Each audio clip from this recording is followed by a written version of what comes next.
Eu tinha nestas transparências uns gráficos, uns plots que são de um dos livros que está na bibliografia, tem a ver com Manufacturing Engineering ou Manufacturing Process, e ele tem, nesse livro, está, o autor deu o seu trabalho de produzir, digamos, uma espécie de uns diagramas em que classificavam os processos, os principais processos. Ele depois, enfim, analisa esses processos ao longo de todo o livro, e são os diagramas bastante complexos.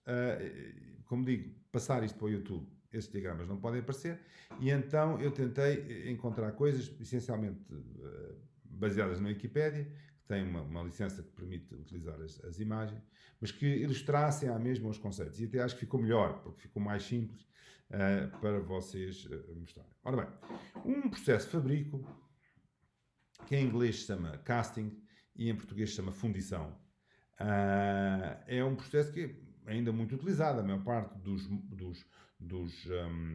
é que se pode explicar aquilo? Os módulos dos motores, não é? Os sistemas, o core, o bloco, exatamente, o bloco do motor, são todos feitos por esta técnica, e esta técnica é a fundição. Portanto, eu tenho um molde que tipicamente envolve barro e areia para suportar temperaturas muito elevadas.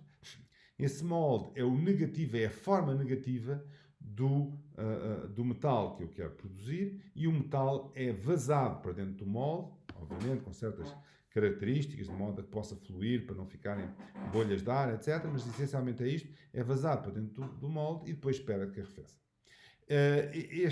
Digamos, a coisa simples associada a este molde era uma coisa que existia muito já ainda antes da minha geração, e que os adolescentes, ou não sei bem em que idade, faziam e brincavam com isto, que eram os soldadinhos de chumbo. Vocês provavelmente ainda se lembram, ou têm conhecimento de histórias envolvendo soldadinhos de chumbo. Havia um soldadinho de chumbo que não tinha um pé, uma história de crianças assim.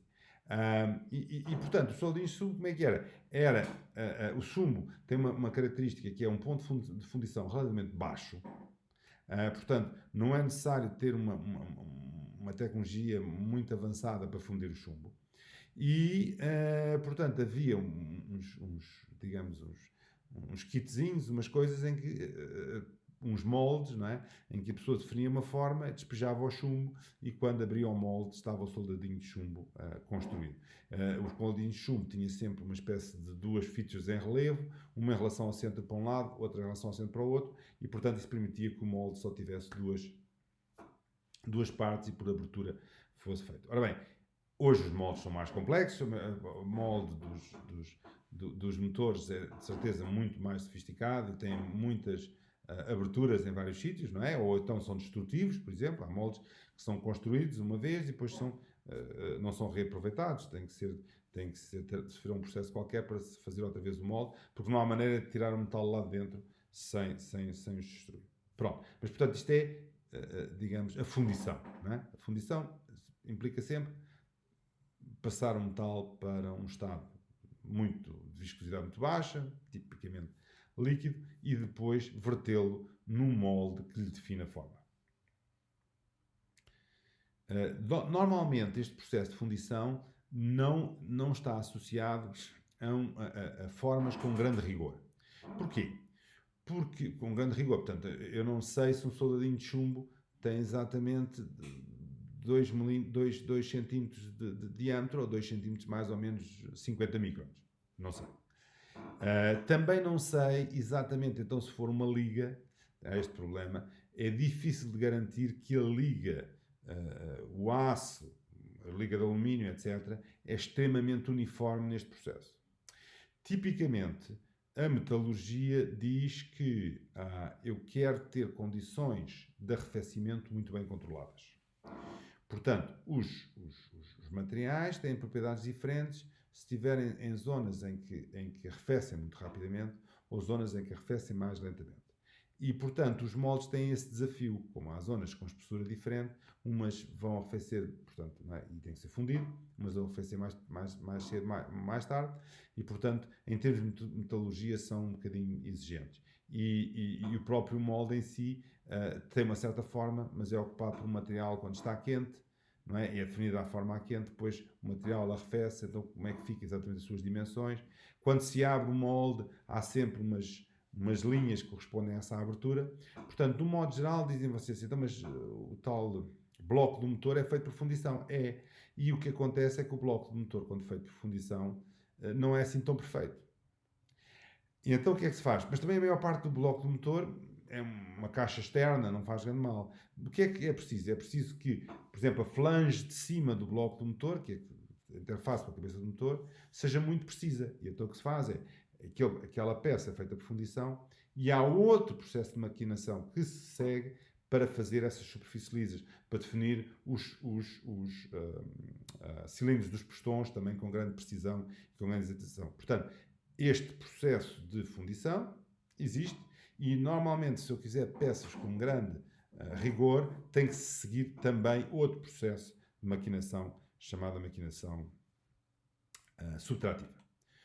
Ora bem, antes de chegarmos a essa maquinação, não é? Há uma outra técnica, um outro processo de fabrico muito utilizado, que é em inglês chama-se struding, que é fazer passar o material por um buraco, uma coisa com uma certa forma, e o material é passado não totalmente líquido, mas já quase viscoso, não é? E ao passar ele adquire a forma desse buraco. Estes sistemas são feitos a altíssima pressão, mas portanto, não é bem um molde, porque não há um volume confinado, há um orifício com certas formas por onde o material passa. Portanto, está a meio caminho com a fundição, embora já feito a temperaturas mais baixas. Depois temos aqui outro processo, que é o chamado sheet metal forming, que é para fazer coisas que envolvem formas esquisitas, mas que podem ser construídas à custa de uma chapa. Não é? Muitas vezes é utilizado este sistema que está posto aqui assim à direita e que está representado à esquerda de uma forma um bocadinho esquemática, que é há uma chapa que se vai deslocando e há um conjunto de peças enfim, de resistência muito elevada e que sofrem e que apresentam forças enormes e que vão dobrar essa chapa até ela adquirir a forma que se quer. Portanto, isto é um forming que pode ser feito a uma temperatura intermédia. Normalmente as chapas não são fundidas, podem ser ligeiramente aquecidas, mas não são fundidas. Ok. O outro processo que também acontece, digamos, para a maior parte dos materiais que são polímeros, é um processo algo de fundição, só que é um bocadinho diferente, uma vez que aqui o material adquire propriedades diferentes. Portanto, não se trata de um metal que depois de fundir, depois de solidificar, fica um metal solidificado e pode ser fundido outra vez ou pode ser solidificado. Trata-se de polímeros, portanto, compostos orgânicos que polimerizam, ou seja, mudam a sua cadeia de hidrocarboneto quando arrefecem ou quando são aquecidos e depois arrefecidos. E o exemplo que nós temos aqui é um desses moldes, portanto é uma coisa que é injetada, só que neste caso, em vez de ser injetada e arrefecer só, é injetada a muito alta pressão, não é?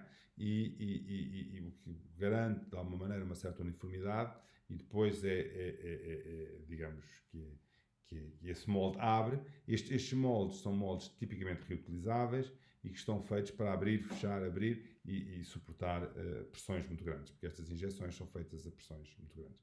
Que é um exemplo, digamos, de como é que aparecem essas peças depois, tipicamente na